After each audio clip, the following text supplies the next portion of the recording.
pessoal lá da CPI da Covid. Bom,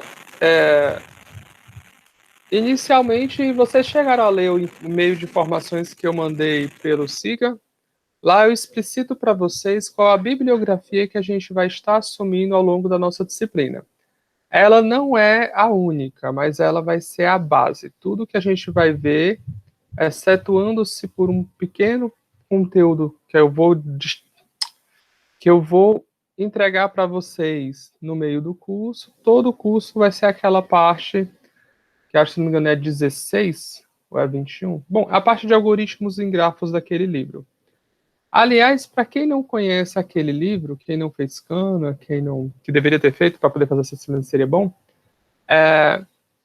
aquele livro ele é uma bíblia, praticamente, da parte da área de otimização, da área de análise de algoritmos, porque ele tem só tudo. O curso de Cana está ali, o curso de álgebra linear está ali. Se você quiser fazer uma introdução à programação linear, está ali. Introdução à estrutura de dados está ali. Estrutura de dados avançadas está ali. Então, aquilo ali é realmente uma bíblia. Existe a versão dele em português. Só que a versão dele em português, eu vou contar uma coisa para vocês. Ela tem erros. Alguns erros são bem bestas, mas tem alguns erros que são no meio da explicação. E aí ele torna, às vezes, a explicação desnecessariamente difícil por conta de um errinho de português mesmo. Porque geralmente esses livros, eles nunca são traduzidos, quer dizer, alguns deles, por pessoas da área, né? Então a pessoa quase que faz uma tradução pelo, sei lá, pelo Google. Então, assim, eu recomendo que vocês pesquisem a versão em inglês e tentem acompanhar a disciplina pela versão em inglês. Vai ser bom para vocês. Para quem não fala inglês, não precisa se doer, tá? Porque inglês é assim. Em inglês você vai ler um texto de matemática em inglês, você não sabe nada de inglês, tá? Você vai gastar um dia, você vai gastar 2 ou 3 dias para ler uma página.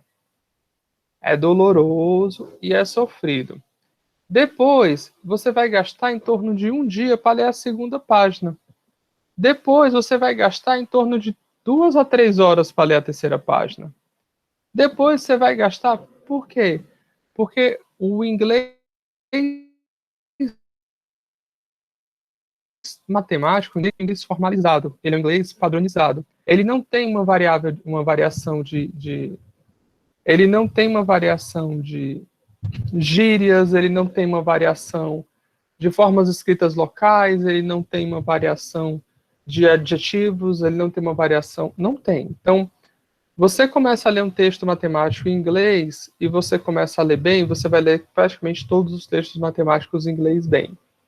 Tá? Então, eu sei que é dolorido para quem não tem nenhuma prática em inglês, mas vocês já estão chegando no fim do curso de Engenharia da Computação, então é bom que vocês manjem um pouco de inglês. Aliás, no mestrado vocês têm que fazer uma prova de nivelação em inglês também, tá?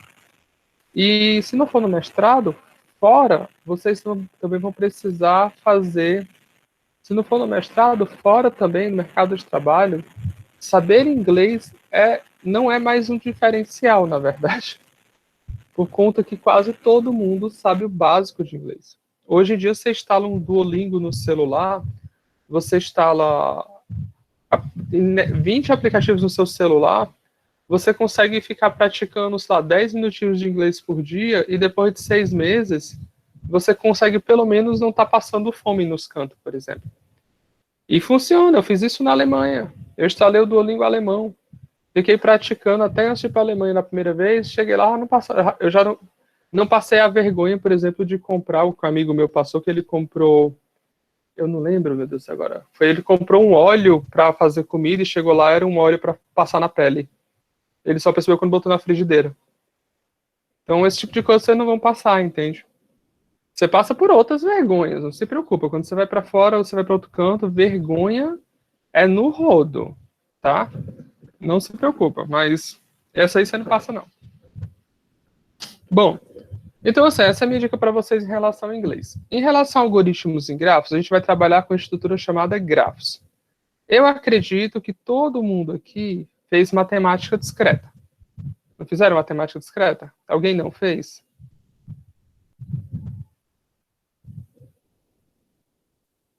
Ó, eu vou dizer. Beleza. Ótimo. Todo mundo já manja mais ou menos o que é um grafo. Mas hoje, na aula de hoje, a gente vai dar uma introduçãozinha básica do que são grafos. Não se preocupem. Para relembrar vocês. Então, o que a gente vai fazer? Grafos, ele é uma estrutura extremamente útil. Por que ele é uma estrutura extremamente útil? Porque ela pode representar qualquer coisa. E ela é uma coisa quase que intuitiva da gente. Se você chegar para uma criança e pedir para ela fazer um plano de ataque, por exemplo, brincando com ela, ela vai desenhar um grafo orientado para ti. Se tu for pedir para a pessoa fazer um desenho de outra coisa, sei lá, de relação entre amiguinhos, ele vai desenhar um grafo para ti, provavelmente. Ele vai botar uma bolinha para cada amiguinho, um tracinho para dizer que são amigos e coisas parecidas. Então, grafo ela tem uma representação muito boa. Então, quando você procura propriedades, a gente já vai ver um exemplo. Propriedades no seu problema original e modela em grafos, você transforma isso em propriedades para problemas em grafos. Então, estudar abordagens de como lidar melhor com essa família, com esses caras legais, e não só isso, também ver problemas que podem ser aplicados a esses caras legais, é a espinha dorsal dessa disciplina, tá? Então a gente vai estudar isso daí, a gente vai tentar desenvolver nossos conceitos em relação a isso daí. Eu pretendo, certo? Tentar fazer todas as aulas dessa disciplina síncronas, certo? Não vou fazer aulas assíncronas. Até porque, ao contrário de Cana, que eu não tenho nenhum vídeo gravado para essa aula, eu quero evitar ter a falta de participação de vocês.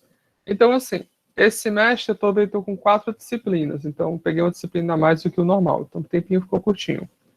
Aí eu vou correr para tentar fazer o máximo de slides possível, mas geralmente nossas aulas vão ser guiadas por tópicos, tá?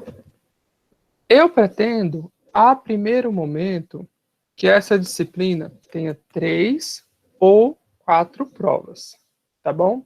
A priori vão ser pelo menos 3, mas talvez chegue a 4. Por que eu estou falando de 3 a 4? Porque eu vou me basear nas aplicações que a gente for conseguindo estudar. Conforme as aplicações forem avançando, se eu sentir que está começando a ficar muito denso o conteúdo para uma avaliação, eu vou estar agendando uma avaliação com vocês. A segunda pergunta muito comum que vocês fazem é a segunda chamada. Segunda chamada é direito de vocês. A grande parte de vocês já me conhecem e sabe como é que é meu espírito em relação à segunda chamada.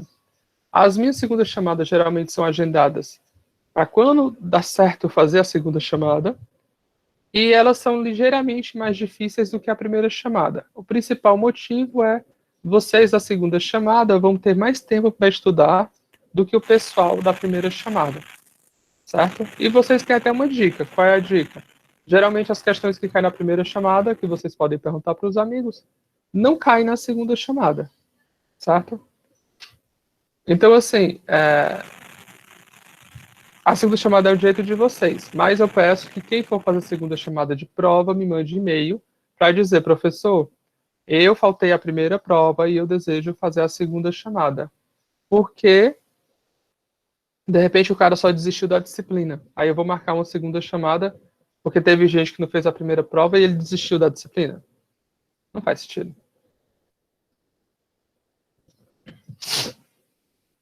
Bom, esses são os 2 tópicos iniciais. A prova vai ser aquele padrão de sempre, vai ser, para quem já conhece, eu vou dar 4 horas de prova, onde 2 horas é para vocês resolverem a prova e 2 horas extra são para problemas técnicos. Por exemplo, o problema com scanner é ótimo, com scanner, problemas com a internet, problemas. Então, vocês têm 4 horas, onde dentro dessas 4 horas eu estou tirando 2 horas para vocês lidarem com problemas técnicos. Professor, não tive nenhum problema técnico. Show. Usa as 4 horas para fazer a prova. Mas geralmente eu vou tentar planejar as provas para serem feitas em 2 horas. Lista de exercício, infelizmente não tem. Façam o livro, tá? Resolvam os exercícios do livro. Existe o livro da Erva Tardos também, perdão, do Sedgwick. Eu vou mandar eles depois nas informações. É um livro auxiliar que ele contém também questões sobre essa disciplina. Se vocês quiserem usar ele como fonte de apoio, é uma boa ideia também. Talvez eu consiga, um professor antigo meu, ele tinha algumas listas que eu achava muito boas. Eu estou entrando em contato com ele, ou talvez eu vá roubar dele futuramente mesmo. Eu vou pegar as listas dele e estar compartilhando com vocês. Também é uma fonte extra de exercício, caso vocês tenham interesse em estar resolvendo mais exercícios. Para tirar dúvidas, vocês podem entrar em contato comigo da forma que vocês acharem melhor. Via e-mail, via WhatsApp, via... Bom, não sei a forma que vocês preferem. Só não muito através de oração, porque eu não sou tão espiritual, então eu não vou sentir muitas orações. Mas quiser coisa boa, pode mandar. Então, assim, só não vão me mandar mensagens, certo? Tipo, sábado, 9 horas da noite. E esperar que eu responda sábado. Ou então, sábado, tá, nem 9 horas tão tarde, não, às 8. E o cara manda mensagem sábado, 8 horas da noite. Professor, essa questão tal, assim, assim, assim, e não sei o que, blá, blá, blá, manda mensagem, espera que eu responda sábado. Eu nem vou responder sábado, nem vou responder domingo pela manhã. Eu vou responder quando eu iniciar o momento de dizer, tô com um tempinho aqui, eu vou responder, porque, puta, a gente trabalha pra semana toda, a gente vai responder mensagem sábado à noite. É ruim o negócio. E... quando vocês forem mandar mensagem tirando dúvida, mandem a mensagem clara, certo? Completinha. Por exemplo, vou dar um exemplo de dúvidas que me apareceram no semestre passado. Eu mando o vídeo pro cara da aula de álgebra linear. A aula de álgebra linear estava tendo em torno de 1 hora e 40 minutos de vídeo. Aí o cara, professor, eu tô com uma dúvida. Na aula do senhor, não era para ser 16 ao invés de 17, não? Meu amigo, tem 1 hora e 40 minutos de vídeo. Tu acha que eu lembro quantas vezes o número 16 apareceu nessa aula? Me diga o momento do vídeo que deu ruim. Entendeu? Então, se for mandar uma tira dúvida depois para mim, seja claro, especifique aonde está a dúvida. Diga assim, professor, naquele vídeo lá, com 3 minutinhos, o senhor falou essa besteira aqui, é besteira mesmo? Aí eu vou dizer, ou eu vou dizer não, ou eu vou dizer não sei. Eu posso dizer não sei também, tá? Não se preocupe, não. Se eu não sei, eu não sei, eu não sei, não sei, não sei, pronto. Bom, eu acho que são esses os avisos. Se vocês têm alguma dúvida, vocês podem perguntar. Me ajudem aí.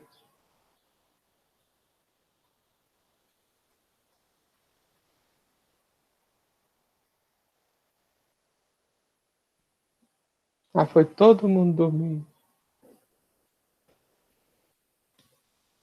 Beleza. Então, o que é que a gente vai fazer hoje? Hoje a gente vai fazer uma leve introdução, certo? Infelizmente eu não fiz slides, então vai ser no open board.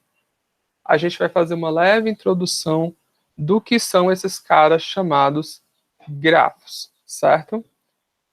Então, assim, eu vou atribuir as notações da forma mais confortável que eu acredito de usar. Ela difere levemente da do livro, mas não tanto. Então, vocês entendendo aqui, vocês entendem o livro e vice-versa. Tá bom? Vocês são livres para perguntar qualquer dúvida na hora que quiser. Tá? A gente só vai introduzir um pouco do assunto e aí na aula que vem a gente dá continuidade. Então, deixa eu compartilhar aqui a minha tela. Vocês estão vendo o open board? Não, ainda não. Tá carregando. Ótimo. Agora sim. Então tá todo mundo vendo o open board, né? Show. Então, eu vou começar aqui com um probleminha primeiro, tá? um probleminha clássico de combinatória chamado problema de Ramsey, certo? Problema de Ramsey. Se vocês não entenderem a minha letra também, vocês podem me perguntar, certo? O problema de Ramsey, a gente vai ver um caso particular dele, para a gente só introduzir como é interessante, como visualizar as coisas com o grafo facilita a nossa vida. O problema de Ramsey, ele pergunta qual o menor número de pessoas devemos agrupar tal que certamente tenhamos a seguinte propriedade.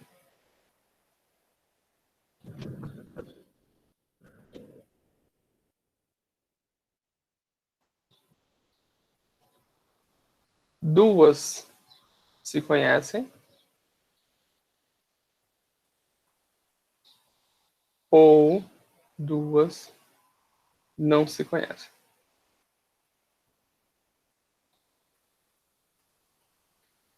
Então, por exemplo, esse problema aqui ele é chamado de problema de Ramsey. Ele pergunta qual o menor número de pessoas que a gente deve agrupar, tal que eu tenha com certeza duas pessoas que se conhecem ou duas pessoas que não se conhecem. Quando eu faço essa pergunta dessa forma, obviamente, eu estou explicitando que eu não tenho nenhum controle sobre as pessoas que eu estou agrupando. Elas podem se conhecer, podem não se conhecer, e essa informação não é minha, certo?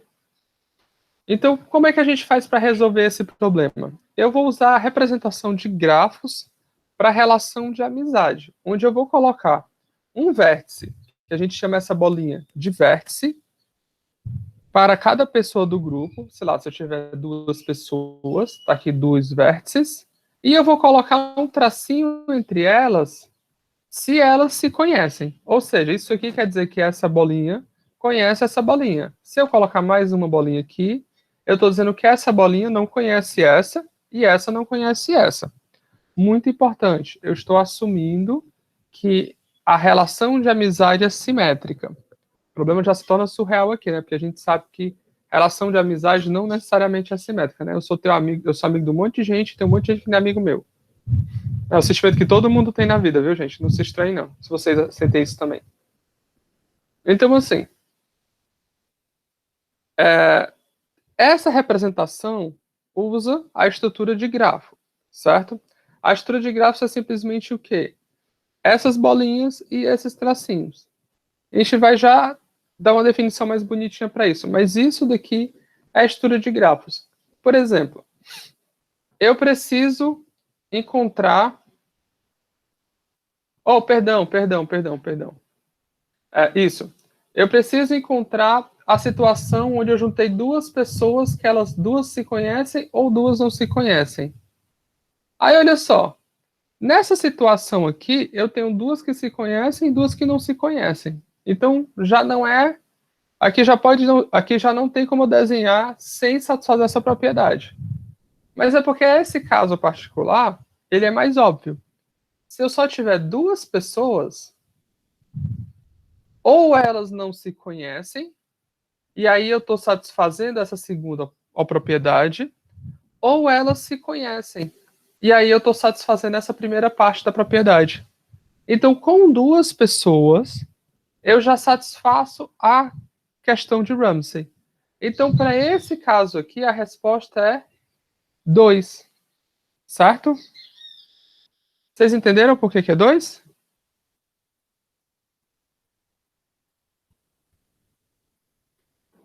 Show. Quem não entender, pode falar que não entendeu, pode levantar a mão que eu explico de novo. Bom, só que agora vamos tornar o problema mais interessante. E se eu, em vez de pedir duas, ó, eu pedir três? Três. Então, agora eu quero 3 pessoas que se conhecem ou 3 pessoas que não se conhecem. Agora a gente complica a situação, porque se eu pegar 3 pessoas aqui, ó, eu posso ter o quê? Eu posso botar esses 2 caras para serem... Nossa. Eu posso pegar esses 2 caras aqui para serem amigos. Essa situação aqui, tá? Eu garanti que isso daqui não é verdade para 3 pessoas. Por quê? Porque eu dei um exemplo, tá aqui um exemplo, no qual falha essa propriedade. Essas 3 pessoas não se conhecem mutuamente e nem elas se conhecem mutuamente. Ora, então vamos. Se não for 3, é 4, né? Então vamos para 4. 4 pessoas. Lindo. O que é que eu vou tentar argumentar para vocês? Que ou elas se conhecem mutuamente, ou, desculpa, que não importa como eu configure a amizade aqui, ou vão ter 3 que se conhecem, ou vão ter 3 que não se conhecem. Bom, mas aí vocês já conseguem ver que se eu fizer só isso daqui, ó, eu já caguei o pau. De novo, esse cara aqui não tem 3 vértices que se conhecem mutuamente e nem 3 vértices que não se conhecem mutuamente. Então, também não é 4. E se eu for para 5? Será que 5 é a resposta? Bom, a gente pode tentar a mesma abordagem, que é fazer o desenhozinho por fora e tirar. Mesma coisa. Não adianta você pegar 3 vértices aqui, eles ou não vão se conhecer, e se ligar a 3 pontos. Então, Vinícius, a pergunta é quantas pessoas eu tenho que agrupar para ter certeza que a propriedade funciona, certo? Então, o que eu estou dizendo para você é, eu juntei aquele grupo de pessoas, não importa como eles se relacionam, mas eu tenho certeza que aquela propriedade existe, é verdade. Tá? No caso que tu tá falando é se ligar 3 pontos no... E se ligar 3 pontos no de 4? Tu tá falando assim?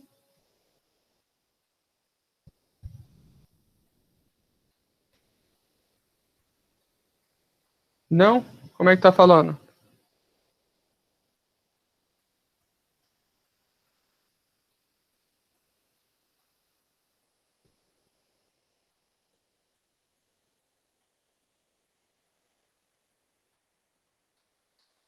Ah, tá. Tu tá falando assim?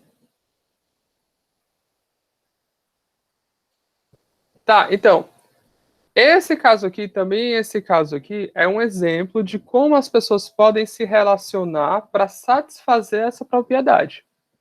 Só que a pergunta, ela não está perguntando se existe uma forma delas se relacionarem para satisfazer essa propriedade. A pergunta está dizendo o seguinte: existe um número de pessoas mínimo que eu sei que se tiver aquele grupo de pessoas, não importa como eles se relacionem, você consegue encontrar essa propriedade? Deu para entender a diferença? Esse daqui que você deu é um exemplo de quando funciona para esse caso. Mas eu te acabei de mostrar aqui que existe um caso com 4 que não funciona. Então é mentira. Para 5, a mesma coisa. Você pode fazer similarmente aqui exemplos que funcionam. Mas para esse caso aqui, não funciona. Bom, não é 3, não é 4, não é 5. Será que é 6? E aí eu digo para vocês que 6 é. Porque vamos começar, vou mostrar argumentar para vocês que com 6 é. Vamos pegar a primeira pessoa aqui qualquer. Ela tem uma relação com essas 5 pessoas, que são 6 pessoas no total, né? Então, ou ela é amiga dessa, ou ela não é amiga dessa. Ou é amiga dessa, ou não é amiga dessa. Ou é amiga dessa, ou não é amiga dessa. E assim sucessivamente. Então é o seguinte. Como esse lado aqui tem 5, certo? Eu te garanto que ou essa pessoa não conhece 3 pessoas, ou essa pessoa conhece 3 pessoas. Vocês concordam com essa afirmação que eu falei? Mas, professor, a gente não podia falar a mesma coisa pro de 5, não? Pro de 5, você quer falar o quê? Você disse que essa pessoa tem relação com essas 4? Sim, não é não? Então, sim, essa pessoa tem relação com essas 4. Qual o ponto aqui? Essa pessoa, ou ela conhece 2, ou ela desconhece 2. Porque eu posso ter essa situação. É o melhor que eu consigo falar. Mas eu não podia dizer que ela conhece 3 e fica uma sem conhecer, não? Você não tem esse domínio. Como eu te falei, você não sabe como está configurado a relação de amizade entre eles. Tem que ter na cabeça de você que você está lidando com todos os cenários possíveis e você está filtrando. Entendeu?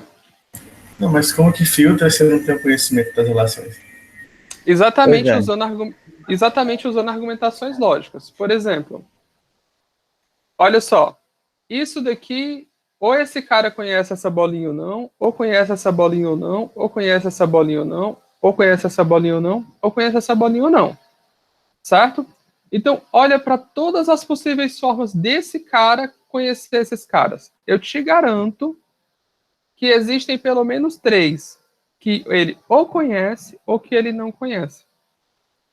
Tá, Por mas quê? como é que Porque tu você tem... garante isso? Simples, tu tem 2 caixas. Aqui a caixa conhece e aqui a caixa não conhece. Tu tem que pegar essas 5 bolinhas e colocar dentro dessas 2 caixas. Uma bolinha só vai para uma caixa e não para as 2. Então você consegue ver que uma dessas caixas tem que ter 3 bolinhas, porque tu tem 5 aqui. Se você dividir 5 por 2, não é divisível. Isso daqui dá 2,5. Isso não é divisível, dá fracionário. Então, como tu não pode partir uma pessoa no meio, bom, não seria legal, então você simplesmente coloca essa metade da pessoa junto com a outra metade dela. Então, uma dessas caixinhas vai receber 3 pessoas. Certo, mas eu não podia botar todas as pessoas numa caixinha só, não? Tá ótimo. Também tá ótimo. A minha afirmação é: existe uma caixa que tem pelo menos 3 pessoas. Isso, Vinícius. Tipo, dentre todas as possibilidades desse arranjo de amizades, existe uma que vai ter 3 pessoas na caixa que ele conhece. Vai ter pelo Mas menos aí no 3. gráfico de 5 Não, não pessoas também podia necessariamente ter. que, não necessariamente que ele conhece. São pelo menos 3 pessoas. Sejam que ele conheça as 3 ou sejam que ele não conheça as 3. Mas uma dessas caixas tem pelo menos 3. Como se fosse um caso médico. Praticamente. Assim, indiretamente. Uhum. Mas aí Entendeu? no caso de 5 pontinhos, podia botar também 3 pessoas na caixa que conhece e uma na caixa que não conhece. É uma Tá possibilidade também. ótimo, porque.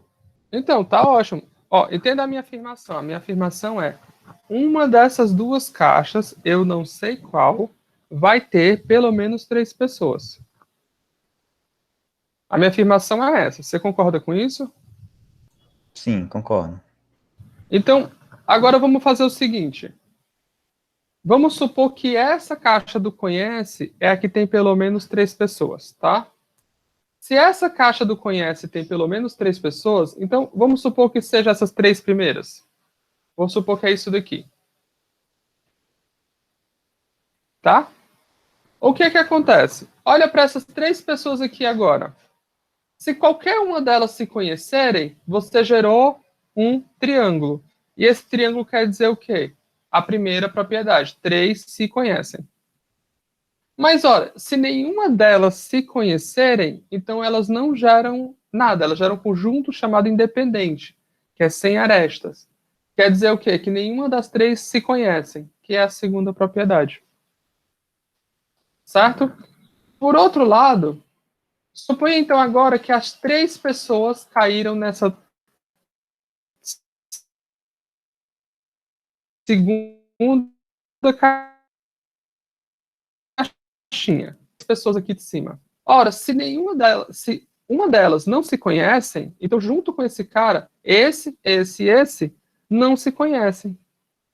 Por outro lado, para evitar que isso aconteça, os 3 têm que se conhecer. Mas aí é a primeira propriedade. Entenderam?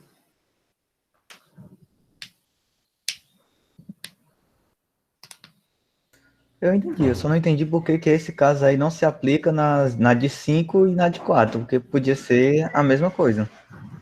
Então vamos para a de 5 para você tentar entender. Então vamos aqui para a de 5. A de 5, eu pego um vértice e eu tenho 4 vértices que ele vai se relacionar, 4 pessoas que ele vai se relacionar, certo? Quando eu pego 4 vértices e vou colocar nessas caixinhas, eu não sei como é que eles são distribuídos.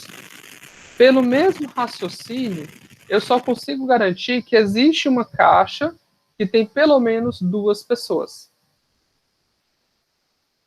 Eu só consigo garantir isso, porque 4 dividido por 2 é 2. Não tenho quebrado. Entendeu? Como não tenho quebrado, eu não tenho que me preocupar em matar ninguém. Então, eu tenho uma caixa que tem pelo menos 2 pessoas. É a única coisa que eu consigo garantir. Então, por exemplo, eu garanto que existe uma caixa que, por exemplo, se o Fad conhece, tem 2 caras que ele conhece, digamos esses 2. Essa informação não é suficiente para concluir esse mesmo raciocínio. Porque esse cara aqui só vai ser ruim para a gente, certo? Lembra que a gente está tentando evitar que essas propriedades aconteçam. Esse cara só vai ser ruim. Esse cara vai ser ruim para. Desculpa. Esse cara só vai ser ruim para a gente se esse cara conhecer esse. Mas se esse cara não conhecer esse, não atrapalha em nada. Deu para entender? E aí eu não consigo desenvolver meu raciocínio para cá. Se no lugar de ou fosse i.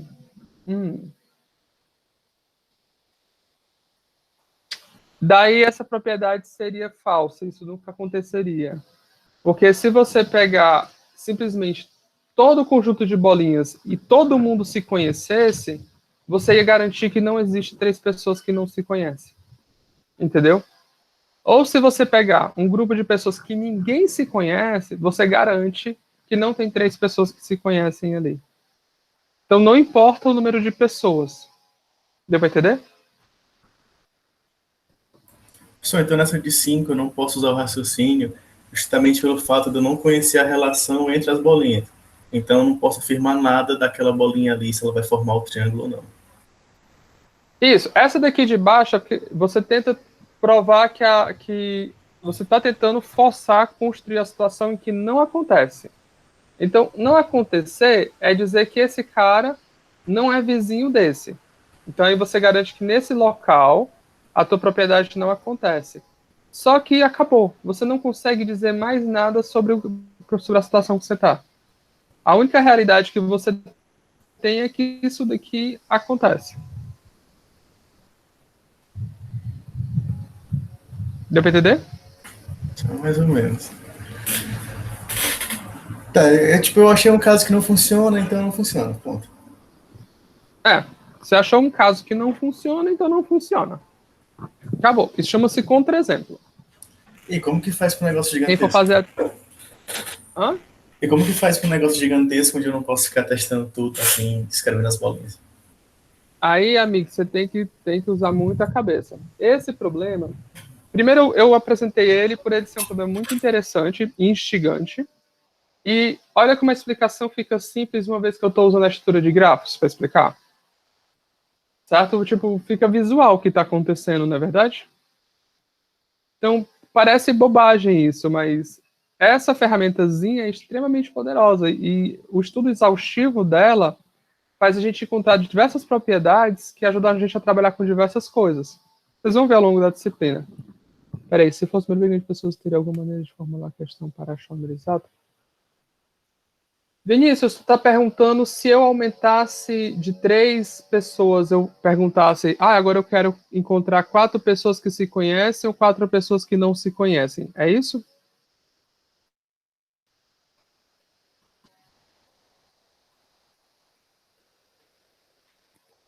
Ou tu tá falando para analisar se existem 3 pessoas que se conhecem, 3 pessoas que não se conhecem, 40 pessoas?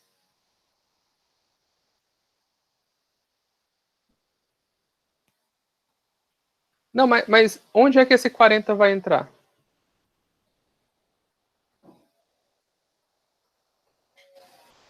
De onde? Aqui no lugar do 3? Ah, certo. Então, deixa eu te falar.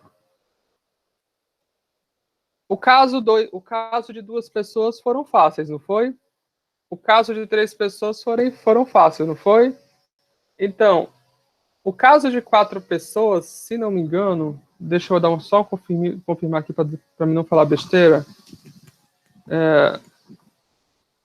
Não sei, me dei alguns segundinhos só para me ter certeza que eu não vou falar uma besteira. Uma das pequenas vantagens de se trabalhar online é essa, que você, de repente, você quer falar uma coisa que você lembra, você pode rapidamente dar uma olhada para não falar merda. Um segundo.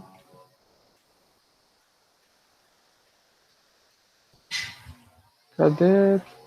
Pronto, tá aqui. Eu vou passar para cá. Vocês conseguem ver essa tela que eu passei? Sim. Ó, essa é a tabelinha dos números de Ramsey conhecidos. Pra gente, a gente estava vendo K igual a L igual a 3, que é igual a 6, tá vendo?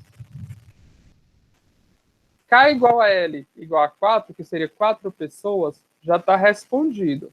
Dá 18. Para 5 pessoas, não se sabe a resposta exata. Só se sabe que está entre 43 e 48 pessoas. Para 6 pessoas, não se sabe o resultado, só se sabe que está entre 102 e 165 pessoas. Então, assim, esse problema, apesar de parecer simples, Vinícius, ele não tem uma formulação geral para resolver ele de forma geral, porque, de fato, ele está em aberto ainda para muitos casos. Inclusive, um dos maiores matemáticos da década de 90, que faleceu, Paul Erdős, ele falou assim, se o de uma raça alienígena, ele é um dos maiores matemáticos que, infelizmente, faleceu na década de 90, que já existiu.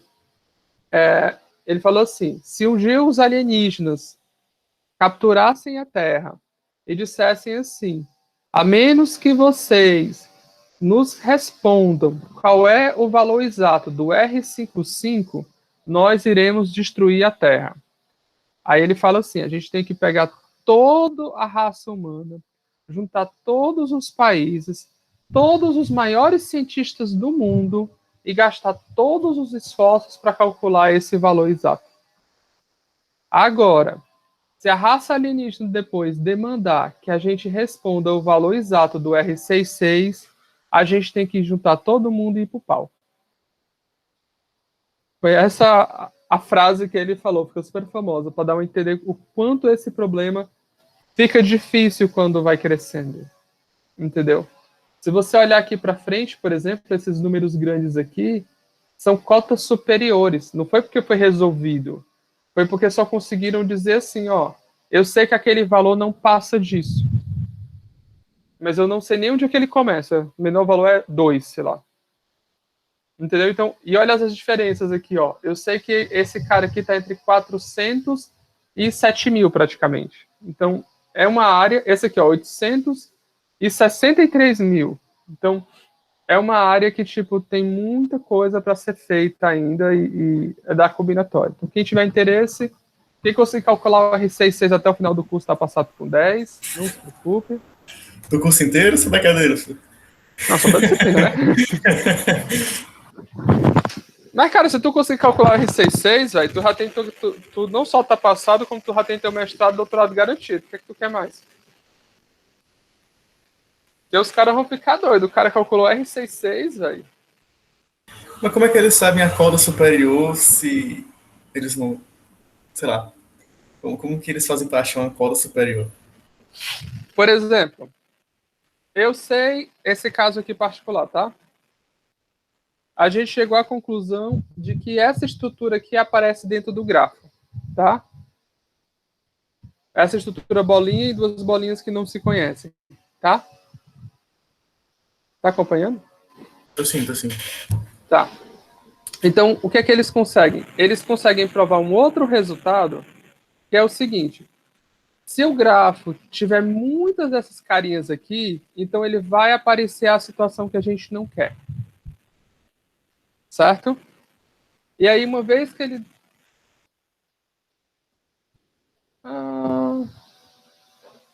Tá, eu vou dar essa argumentação, depois eu vou dar uma argumentação melhor. Vai aparecer a estrutura que eu não quero. Tá? Se esse cara aparecer muitas vezes, vai aparecer a estrutura que eu não quero. Então, eu sei que o grafo que é o grafo que vai satisfazer esse jovem rapaz aqui, essa propriedade, ele não pode ter muitos desse cara. Aí você encontrou um limitante. Aí você muitas vezes amarra esse limitante ao número de pessoas.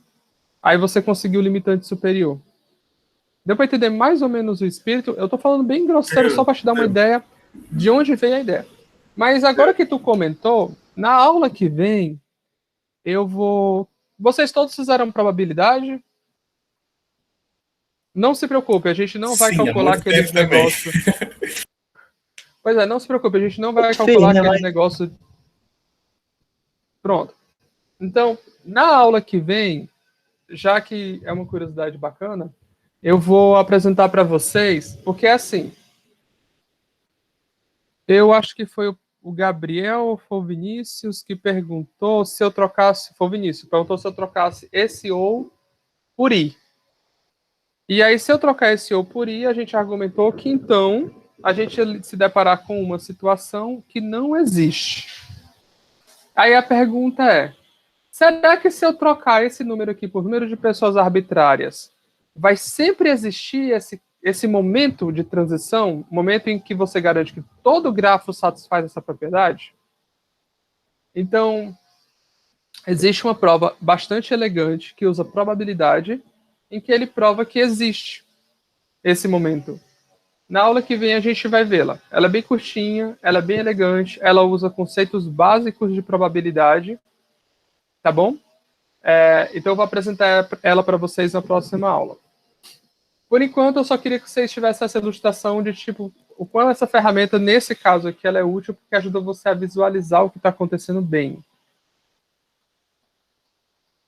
Tá? Então, bom, vamos para as definições básicas de grafos. Na aula de hoje, eu pretendo introduzir só alguns conceitos básicos de grafos para que a gente comece a entender o que são grafos. Inicialmente, grafos para a gente, um grafo, está vermelho, um grafo, vocês conseguem ver com esse tamanho de letra? Bem? Ah, não, desculpa, vocês estão vendo na tela do computador, menu de quadro. Um grafo, certo? G, ele é um par.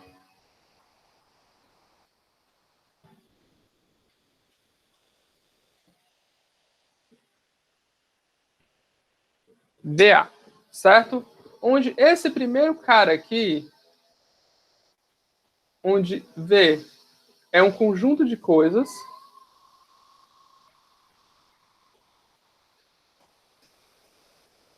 e A é um conjunto de pares ordenados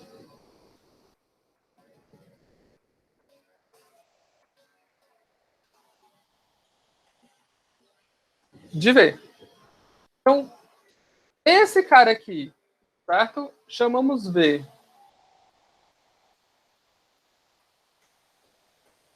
V maiúsculo. De vértices, de conjunto de vértices. E A de conjunto de arcos. Tá? Aqui tem a primeira coisa importante nessa representação que a gente está utilizando. Repara que A é um conjunto de pares ordenados. Tá bom? Então, isso quer dizer, por exemplo, que esse cara aqui, só para citar por exemplo, AB, ele é diferente de BA. Tá? Porque são pares ordenados. Tá? Então, o que é que eu estou falando para você? Eu estou falando que esses nossos arcos, eles têm uma origem e um destino. Isso é o quê? É uma orientação. Essa família de grafos que a gente está inicialmente definindo aqui, ele também é conhecido como grafos direcionados, certo?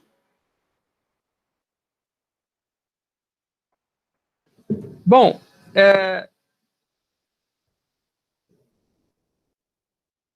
fixado.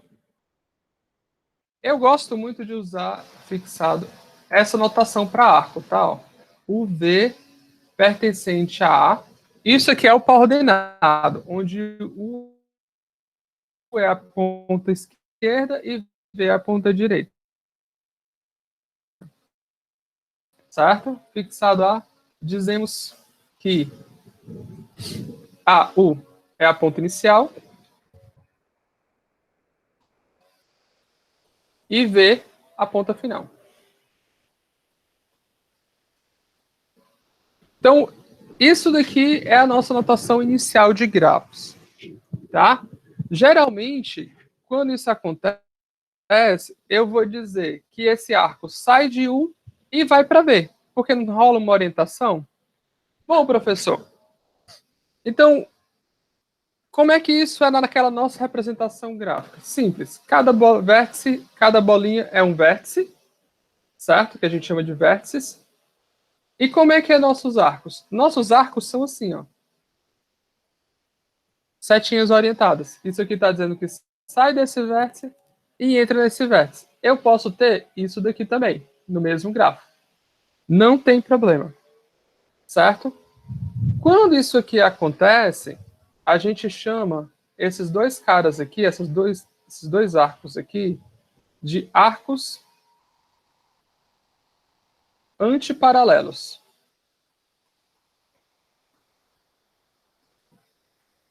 Beleza? Então, dois arcos antiparalelos são simplesmente arcos sobre o mesmo par de vértices, só que em ordens contrárias. Bom, um outro tipo de arco que você também pode ter e não é problema é esse aqui, ó. Esse arco aqui se chama laço. Só que ele não vai ser considerado, por enquanto, na nossa disciplina. A gente vai considerar a maioria dos grafos aqui sem laços. Tá? Então, não precisam se preocupar com ele. Quando eu falar de grafo, se eu não explicitar que tem laço, é porque já não tem laço. Tá?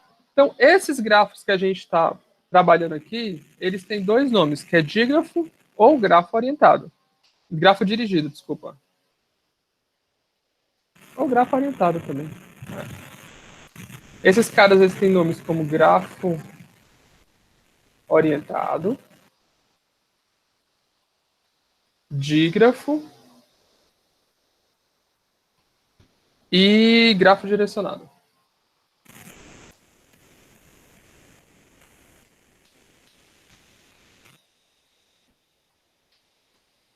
Certo?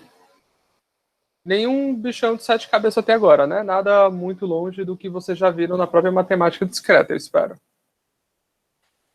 Bom, o que a gente vai precisar definir agora, que a gente também vai usar, é o conceito de vizinhança para nosso vértice, certo? Fixado, dois vértices, U e V pertencentes a V, dizemos que V é vizinho de U se, como é que era? Se, eu sempre esqueço um pouquinho disso,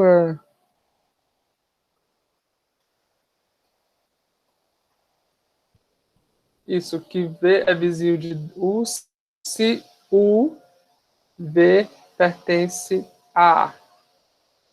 Acho que é nessa anotação, é desse jeito. Deixa eu configurar.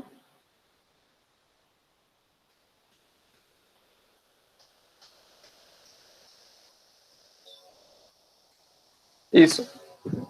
Ou seja, eu estou falando para você que U é vizinho de V se aquela setinha lá, ó, aparece desse jeito no gráfico. Então, V é vizinho de U. Nota o seguinte, a noção de vizinhança aqui não é recíproca. V é vizinho de U, mas U não é vizinho de V. Tá?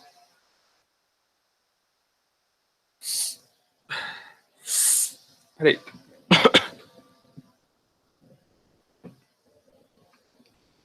Beleza?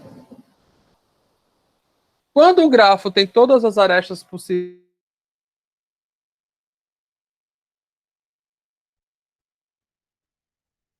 antiparalelas, porém, se isso aqui acontecesse, eu tivesse também essa aresta no grafo, aí eu diria que ambos são vizinhos de ambos, a relação se torna simétrica. Tá? A outra coisa importante que a gente precisa, notação, mas notações, não se preocupem, já já a gente sai das notações, é a definição de tamanho de um grafo. Tá? O tamanho de um grafo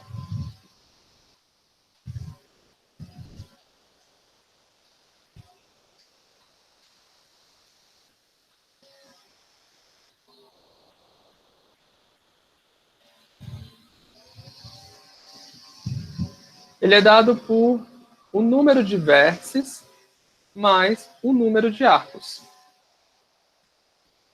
Usualmente, essa funçãozinha V, isso aqui é um V, tá, gente? V pequeno de V grande significa o número de vértices do grafo V.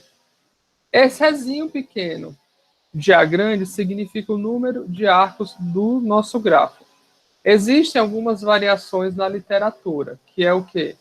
Muita gente também usa N de V, que é o número de vértices, certo? Alguns casos eles ignoram até esse parênteses V, então usa só N ou só V, tá? Então, em geral, eu vou ficar sempre nessa notação de baixo e essa notação aqui para arcos, tá? Então, o tamanho do grafo ele é dado como sendo o número de vértices mais o número de arestas do grafo.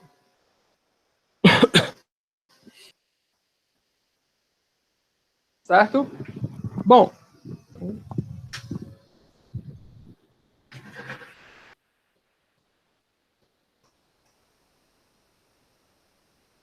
outra coisa interessante também que eu esqueci de falar é o seguinte. Nesse caso, em algumas literaturas, a gente diz que V é um vizinho de saída de U, tá? E que U é um vizinho de entrada de V. Faz sentido, né? V é um vizinho de saída de U porque a aresta sai de U e vai para V. E U é um vizinho de entrada de V porque a aresta que sai de U entra em V. Professor, é muita notação. Infelizmente, a gente precisa definir essas notações para a gente poder trabalhar. Quando vocês forem trabalhando aos poucos com grafos, essas notações vão se tornando intuitivas, tá? Elas vão se tornando naturais para vocês. Quando isso acontecer, aí vocês já não vão ter mais tanta dificuldade em olhar para isso daqui e dizer, isso daqui é um vizinho de saída, isso aqui é um vértice isolado, tá bom? Bom, outra notação é o seguinte.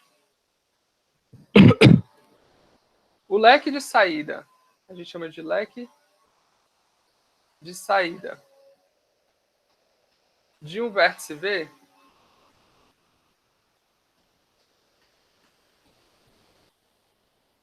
é o conjunto de todos os vértices vizinhos de V. Certo? Ou seja, é o conjunto de todos os vértices que tem uma aresta que sai de V e vai para esse vértice. Tá? E isso é o leque de saída. Enquanto que o leque de entrada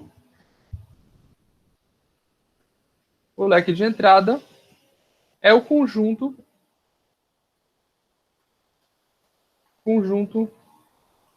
dos vértices, como eu falei lá em cima, que entram, ou seja, que tem uma aresta que entram em V. Que tem uma aresta que sai desse vértice e conecta em V. Tá? A gente pode generalizar esse conceito para conjuntos de vértices. Como? É só eu vir aqui, ó, e substituir esse cara por um conjunto X de vértices. O leque de saída de um conjunto de vértices é o conjunto de todos os vértices vizinhos daquele conjunto de vértices. Nesse caso, eu estou contando as arestas que saem do conjunto, enquanto que o de entrada é os conjuntos de vértices que entram nos vértices de X. Beleza?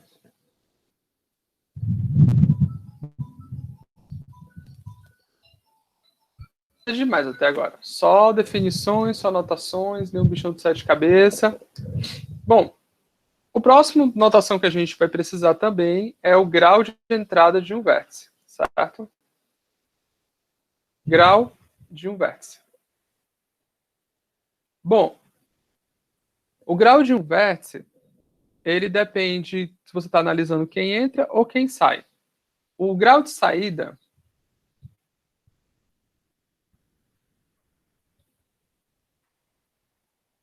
de V é o número de arestas que saem. É o número. Melhor. O grau de saída de V é o tamanho do seu leque de saída.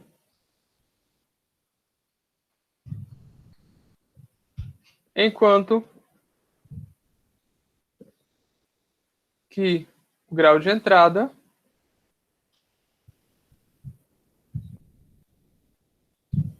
é o tamanho do leque de entrada.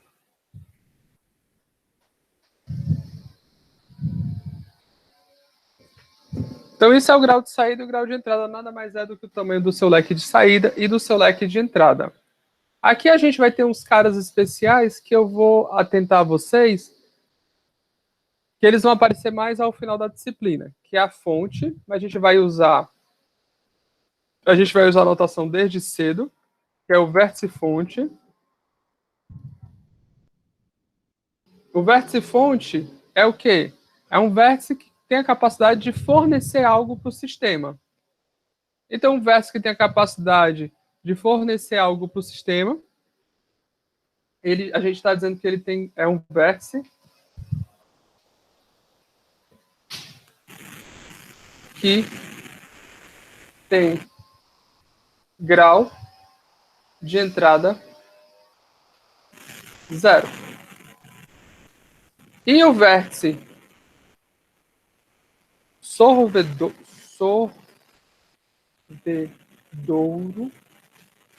é um vértice que tem o grau de saída 0. Então, esse vértice sorvedouro é um vértice que as informações só chegam nele, e esse vértice fonte é um vértice que as informações saem dele.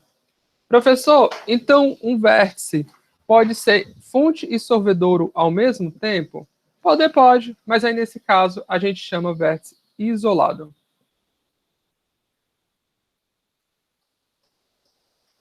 Que tem grau de entrada e saída nulo. Beleza? Então nada demais. Até agora só definições. Eu estou jogando as definições para poder vocês absorverem o primeiro momento. Mais à frente eu pretendo, toda vez que eu vou falando, eu vou tentando lembrar levemente quem são essas definições. Tá? Bom, mas pergunta. Qual o maior número de arcos, certo?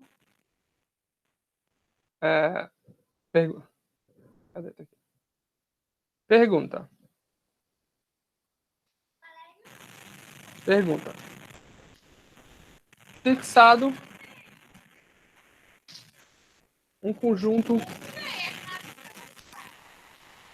de vértices. V. Qual o maior número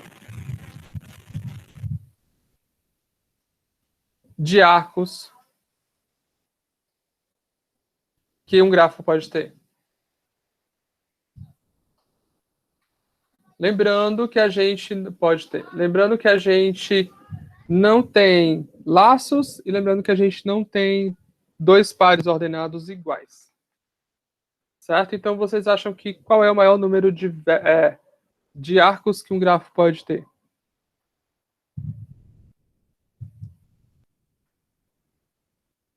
Bom, se você olhar que cada vértice pode sair, as arestas podem sair dele, os arcos, desculpa, os arcos dele podem sair para os outros vértices do grafo, então vamos olhar só olhando os caras que saem. Então, por exemplo, esse cara aqui, isso. Esse cara aqui, ele pode sair para esse e para esse.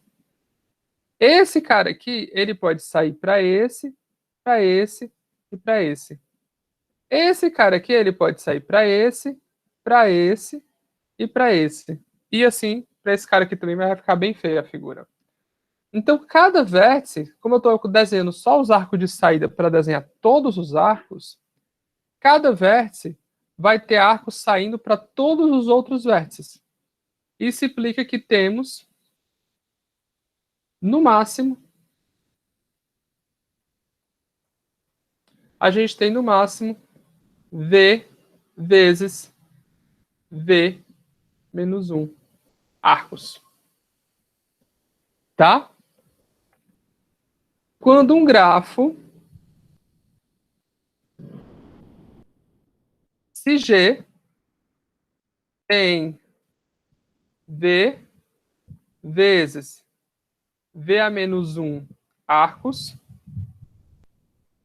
dizemos, esse cara tem o nome especial, que G é completo. Então, se eu falar que um grafo é completo, vocês já sabem que eu estou referindo que ele tem todos os possíveis arcos que a gente precisa. Uma coisa interessante. Uma coisa interessante é que a gente vai ver mais à frente também, que é uma utilização muito boa desse cara, é o conceito de torneios, tá? Um torneio, ele é um grafo G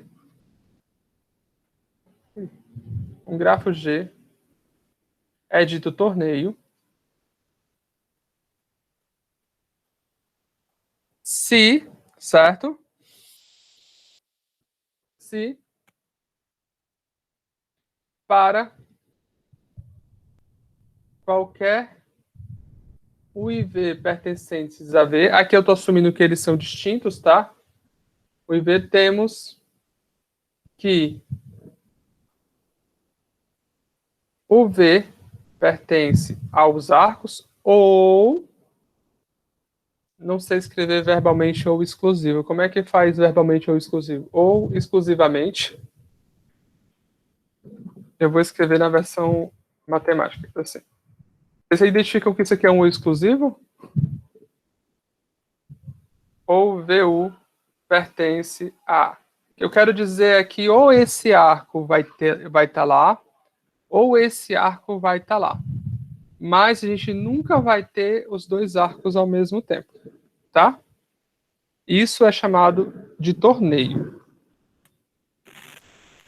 E, em particular, um torneio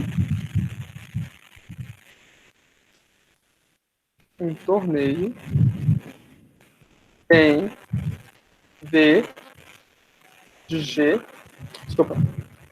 V de V vezes V de V menos 1 dividido por 2 arcos.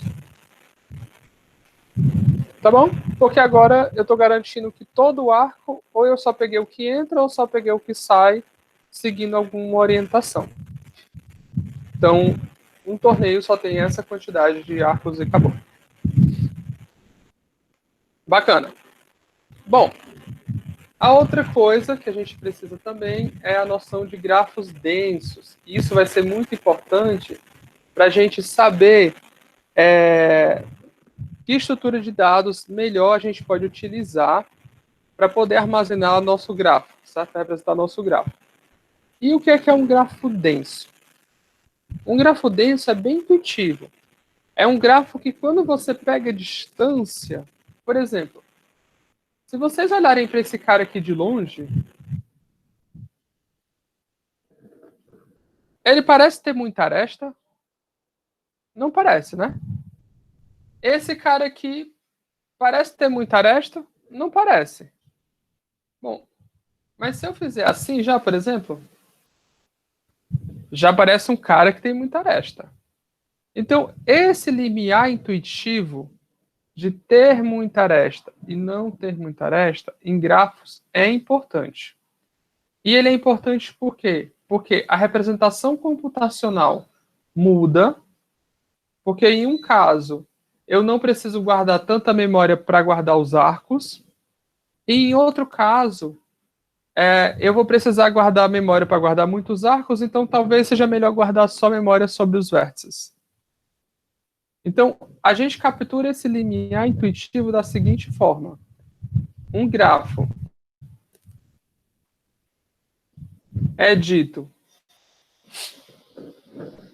denso se o seu número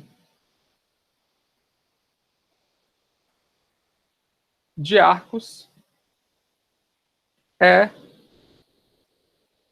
da ordem de v ao quadrado. Certo? Então, se você pegar qualquer número, qualquer grafo, número de arcos segue a ordem de v ao quadrado, então nós dizemos que esse grafo é denso. Importante, tá? Importante. Obviamente, isso aqui não faz sentido se você estiver falando de um grafo fixo. Essa noção de denso, ela só faz sentido quando você começa a trabalhar com grafos arbitrários e grandes. Tá? Você não olha para um grafo de 10 arestas e diz que ele é denso ou não. Tá? Você não olha para um grafo de... Desculpa, 10 vértices. Você não olha para um grafo de 5 vértices e diz se ele é denso ou não. Beleza? Você olha para um grafo que tem N vértices, olha para a quantidade de desculpa, arestas, falando arestas, mas é a quantidade, olha para a quantidade de arcos que ele tem, e aí você compara. Se a quantidade de arcos for nessa casa, depender desse cara, for metade desse cara, 1/4 desse cara, 1 sobre 1 bilhão desse cara, mas for um cara que depende desse cara ao quadrado, então esse cara é denso.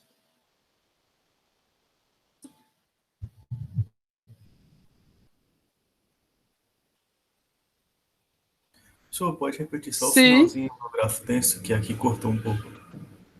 Tá, claro.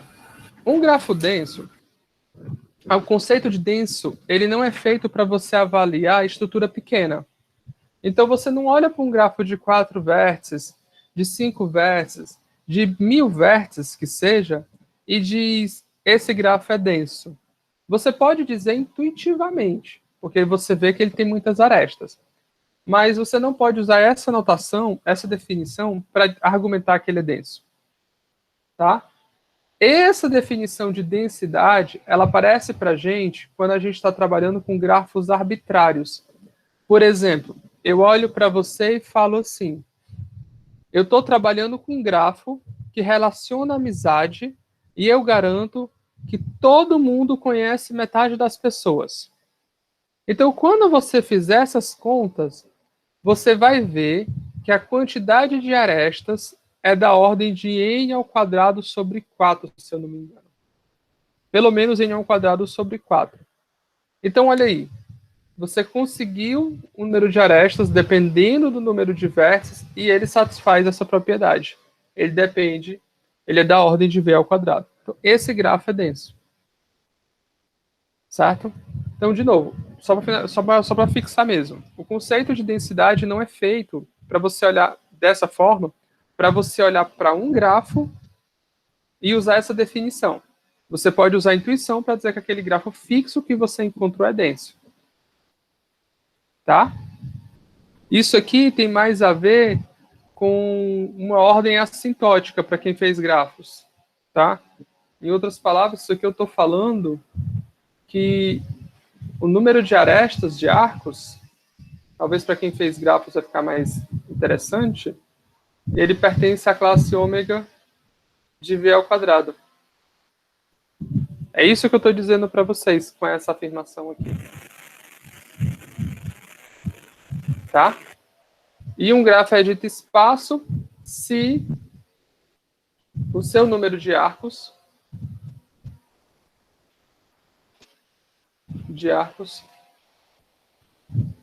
é de ordem inferior.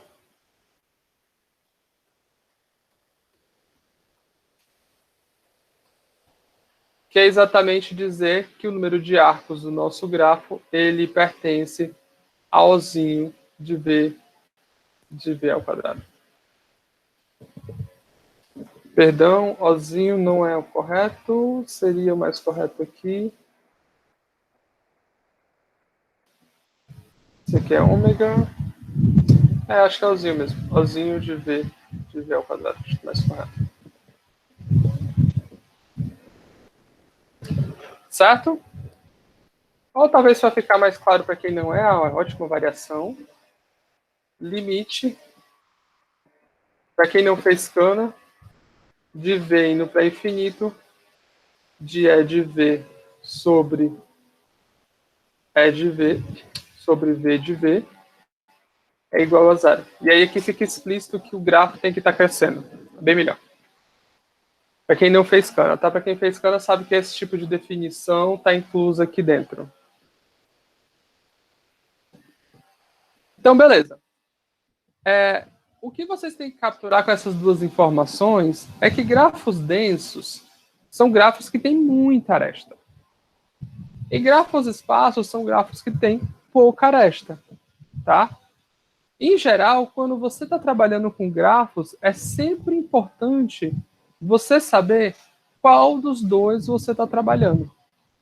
E aí você fala, professor, não muda muito. Muda. Tem muita coisa que só funciona para esse cara daqui de cima. Inclusive, esses caras, a família de grafos espaços é extremamente difícil de trabalhar. Na teoria dos grafos, quase todo problema provado para essa primeira família aqui de cima, grafos densos, não possui resultado equivalente aqui embaixo. Nem se sabe se funciona de verdade. Tá? É realmente algo assim, desse naipe. Bom, e para finalizar, certo? A gente vai introduzir o conceito de subgrafos. Já está dando a hora para me preparar para a próxima aula, subgrafos. E o subgrafo nada mais é, certo? Dizemos que H é subgrafo de G se, olha só, os vértices de H são subconjunto dos vértices de G e os arcos de H são subconjunto dos arcos de G. Tem que satisfazer essas duas propriedades, porque senão não faz sentido. Por exemplo, se tu pega um arco... tem uma outra coisa importante que é o seguinte, eu estou dizendo que H ele é um grafo, tá? Então tem que fazer sentido. Dizemos que um grafo H é subgrafo de G, satisfaz isso. Então, essa informação é importante porque eu estou dizendo que tu tem que pegar o subconjunto de arestas de forma coerente. Por exemplo, vou desenhar aqui um grafo. Esse é o nosso grafo G. Aí tu fala, ah, professor, um subgrafo é só um pedaço de vértice e um pedaço de aresta. Então eu vou pegar como nosso subgrafo H esse vértice, esse par de vértices e essa aresta. Isso não faz sentido. Isso que tu pegou não é nenhum grafo. Tá? Porque essa aresta só faz sentido se tiver esse vértice no grafo. Então é por isso que a gente diz que H é um grafo, tá? Então ele tem que satisfazer essa propriedade, que é o conjunto de arcos tem que ser pares ordenados do conjunto de vértices, e ele satisfaz essas duas outras propriedades. Então todo arco de H é um arco de G, e todo vértice de H é um vértice de G. Tá bom? Noção de subgrafo é só isso, mas agora a gente tem umas caracterizações. Bom, primeira coisa importante, subgrafo induzido.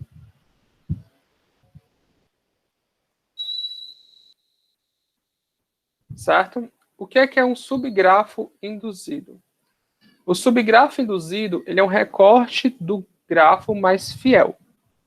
Como assim? No subgrafo somente, eu posso pegar, por exemplo, esse vértice. Vou voltar aqui para esse exemplo. Será que consigo apagar? No subgrafo normal, por exemplo, eu posso escolher, fazer assim. No subgrafo normal, eu posso escolher pegar esse par de vértices, essa aresta, esse vértice e não pegar essa aresta. Isso é um subgrafo. No subgrafo induzido, a gente proíbe que você tenha essa liberdade. Se você pegar esse vértice, esse vértice, esse vértice, então você tem que pegar esse arco e esse arco, sem falta. Certo? Então, o subgrafo induzido, dizemos que um grafo H é subgrafo induzido de G se a primeira propriedade vale, todo vértice de G tem que ser, vértice H tem que ser vértices de G, mas a segunda propriedade é que ela tem que ter mais cuidado. Ela vai ser toda aresta de G, toda aresta de G com ambas extremidades. Botei arestas, não foi, gente? Eu falei que ia falar arco. Vocês vão já entender porque é que eu fico confundindo arestas e arcos. Todo arco de G com ambas extremidades em H está em H. Está em H. Certo? Então, o segundo conceito é esse. Toda aresta tem que estar lá dentro. Tá bom? Esse é um tipo de subgrafo muito importante. Toda vez que a gente falar que o subgrafo é induzido, você já sabe que é um recorte fiel do grafo. De novo, eles são importantes, eles fazem diferença. E sempre que a pessoa não falar induzido, ele está pegando o normal.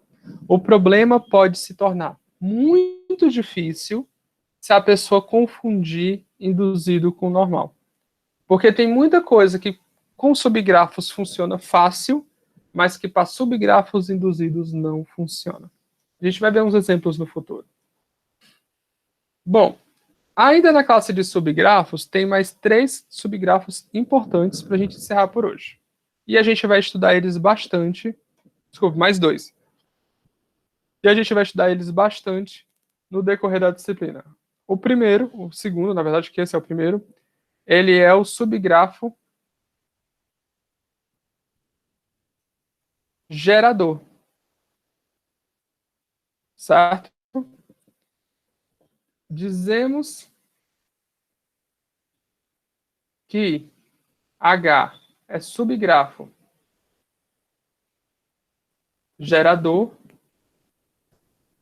se V de H for igual que um grafo H sempre grafo H é gerador, H é subgrafo gerador,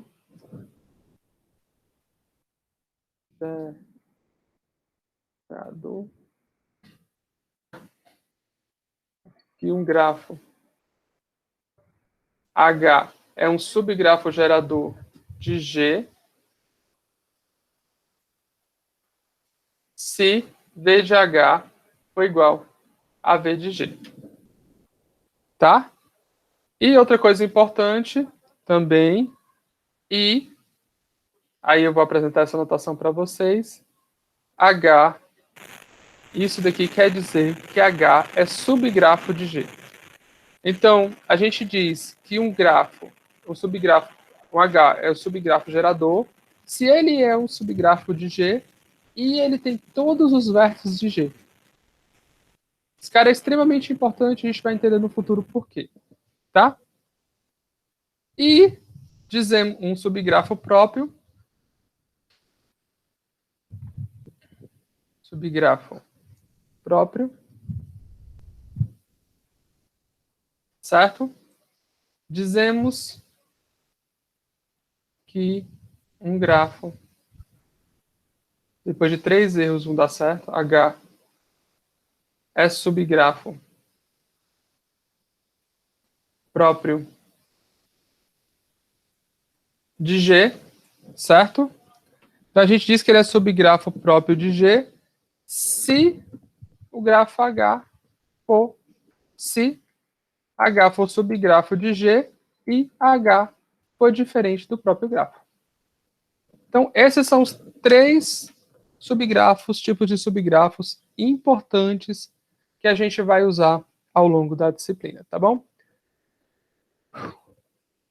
Beleza? Algumas dúvidas até agora? Professor, esse grafo gerador, esse VH tem que ser igual ao V de G. Isso é só os vértices. Isso, as arestas não me importa como é que elas estão. Tá. A única coisa que importa é que seja subgrafo, tá? Então você não pode ter aresta em H que não tem em G. Mas quais arestas de H de G você pegou para H não importa. Você pode até não pegar nenhuma. Tá. Não, peraí. Aí, esse subgrafo gerador e o subgrafo próprio, ele tá dentro do subgrafo induzido ou não tem nada a ver? Porque, tipo, não, são 3 coisas diferentes. Não, são 3 coisas diferentes. Tá é porque eu botei isso aqui vermelho, não foi? E tá meio que com um tab assim para a direita. Mas tá bom. Foi mal. Foi mal. Mas deu para entender? Deu sim, deu sim. Pronto. Alguém tem mais alguma dúvida?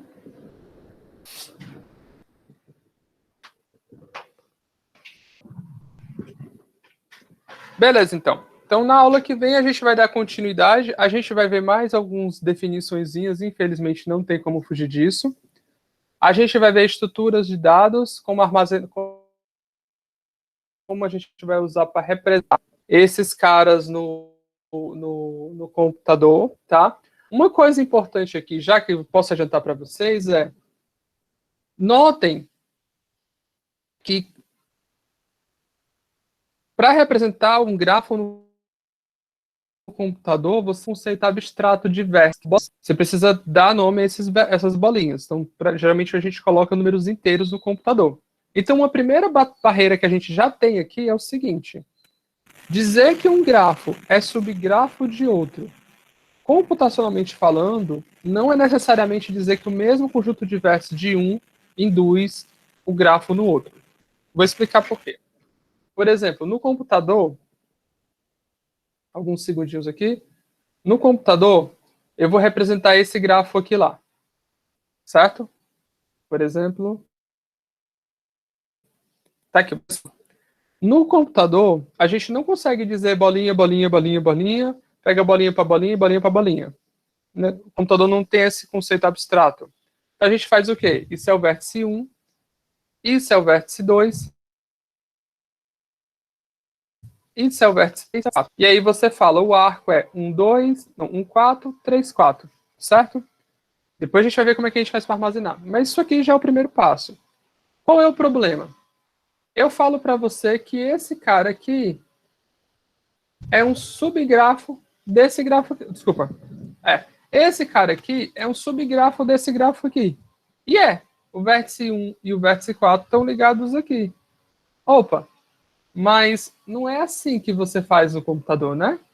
No computador você não dá uma sequência arbitrária. Quem é que vem depois do 1? O 2. Então, esse cara aqui ainda é subgrafo desse cara. Só que se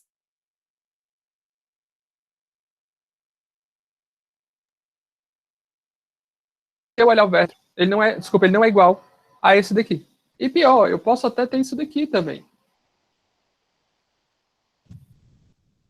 Por que não? Todas as arestas, todos os arcos aqui saem de vértices menores a vértices maiores. Mas para esse daqui, não. Esse aqui sai de um arco maior para um arco menor. Mas esse cara continua sendo o subgrafo desse cara. Então, vocês já podem usar isso até como primeiro exercício. Como é que vocês construiriam uma rotina de computador para identificar se um grafo é subgrafo do outro? Tá? Bom, é isso. Se não tiver mais dúvidas, dá like no canal, segue. Professor, o subgrafo, ele existe de qualquer forma. Por exemplo, essa aresta do 2 para o 1, teoricamente não existe no grafo anterior, mas ele continua sendo o subgrafo do grafo anterior. Continua. Esse é a maior barreira computacional para grafos, tá? Por quê? Porque no computador a gente faz rotulações em cima dos vértices. Enquanto que para a adoção de subgrafo, a gente não está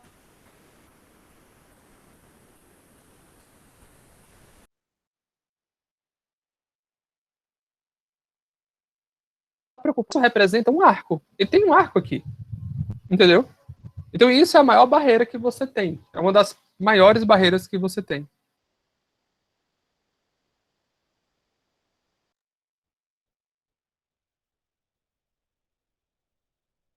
Eu travei ou vocês travaram? Vocês estão me ouvindo? Oi, oi. Tá muito travado. Estou ouvindo, mas tá meio travado. Não. Tá travado? Me fala quando normalizar. Voltou. Ótimo. Voltou para todo mundo? Agora travou de novo. Não, aí tu me sacaneia. Fala quando voltar. Não, acho que foi agora. Tá ótimo. Bom, então, o que é que eu perdi o raciocínio agora? Deixa eu ver, alguém tinha perguntado alguma coisa que era... E se eu nomear os arcos também no computador? Então, você vai ter mais um problema que é... Se você denomina os arcos, mesmo que você bote aqui nesse arco banana e esse aqui seja pera, ainda assim esse cara vai ser subgrafo desse. Então, a primeira barreira complicada que a gente passa na vida para trazer uma estrutura abstrata para o computador é essa. E se eu começar a usar ponteiros no estilo de uma lista encadeada, só que os que não têm arestas não apontam para nada? Pois é, foi a mesma frase que o Wilson acabou de falar. Então, ainda assim, no caso de arco, certo? Assim, você resolveu o seu problema. Mas e o que é que você falaria para o caso desse cara? Sei lá.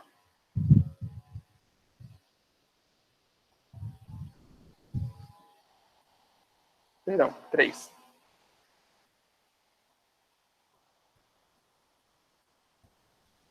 Porque agora esse cara daqui, ele não é só um arco. Você vai ter que achar esse cara aqui dentro, usando filas encadeadas. Onde esse cara aqui é o vértice 1 daqui, esse cara aqui é o vértice 2 daqui, esse cara é o vértice 3 daqui, ou vice-versa. Esse cara é o vértice 2, esse é o 3, ou esse é o 3, esse é o 2. Mas meio que, tipo, se eu estou usando ponteiros, eu posso apontar para qualquer coisa, então não teria meio que um problema em si. Era só eu criar outro com as mesmas estruturas. Por exemplo, eu estou supondo que esse vértice 1 é uma estrutura, é um struct, vamos usar C. É um struct do C, que ele tem o vértice, vamos dizer que o vértice seja um número, e esse vértice é 1, e aí eu tenho mais duas estruturas de ponteiros que eles apontam para lugar nenhum. Eu posso ter duas, eu posso ter a quantidade de outros vértices que eu tenho. E aí eu posso apontar para qualquer vértice a qualquer momento. Se ele está apontando para um vértice, o valor do ponteiro tem realmente um valor. Se ele não está apontando para nada, o valor é nulo. Tá, mas ainda você não está entendendo. Como é que você faria para achar essa estrutura dentro dessa estrutura usando esses ponteiros? Tá, eu recebo esse grafo aqui, 1, 2, 3, 4, e tenho que achar esse outro grafo da direita? Isso, esse aqui, 1, 3, 2. 1, 2, 3. Mas o que é achar? É só verificar que ele existe? Verificar que ele está aqui dentro. Ou eu recebo esse outro também, tem que verificar se ele está dentro? Não, você recebe esse e você recebe esse. Aí você tem que verificar se esse está dentro desse. Ah, tá. Esse é o problema de subir grafo. Você identificar que esse está dentro desse. Aliás, só uma curiosidade para vocês.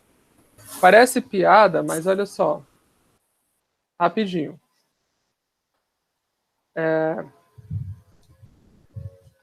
Vou fazer assim. Vou nomear esse cara aqui como 1, esse aqui como 4, esse como 2, esse como 3. Vocês concordam comigo que esse grafo ele é igual a esse grafo?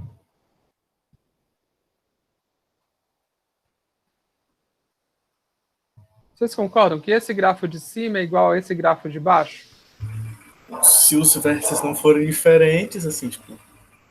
Isso, ignorem os rótulos. Ignorem os rótulos. É a mesma coisa. Eles são iguais. Isso. Isso daqui, a gente fala que esse grafo é isomorfo a esse grafo. Pergunta. Se eu der para vocês dois grafos, vocês conseguem fazer um programa de computador eficiente para verificar se eles são iguais ou não? Se eles são os mesmos, ignorando os rótulos?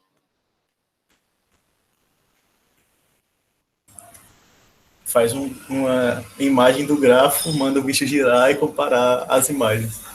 Força bruta, né? Sai tentando rodar o grafo de todo jeito e torcendo que uma hora você acerte. Exatamente. Então, esse problema é o problema de isomorfismos entre grafos. Esse problema, apesar de simples, ele é estupidamente difícil. Ele é tão difícil que nem saber o quão difícil ele é a gente consegue saber. Certo? Então, assim, parece bobagem, né? Mas tipo, você vê como o negócio desencadeia, assim, violentamente na vida da gente. Tá? Bom, pessoal, Vinícius, tu entendeu a resposta? Bom, como a discussão foi em cima da tua pergunta, eu tô entendendo que tu tá acompanhando, tudo bem?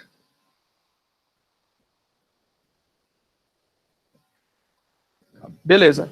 Gente, eu vou ter que realmente encerrar a aula por aqui, porque vai daqui a 7 minutos começa a próxima aula. Então, na aula que vem a gente dá continuidade. Caso vocês tenham mais dúvidas, a gente vai ter mais tempo na aula, porque não vai ter esse bate-papo do começo da aula. Tá bom?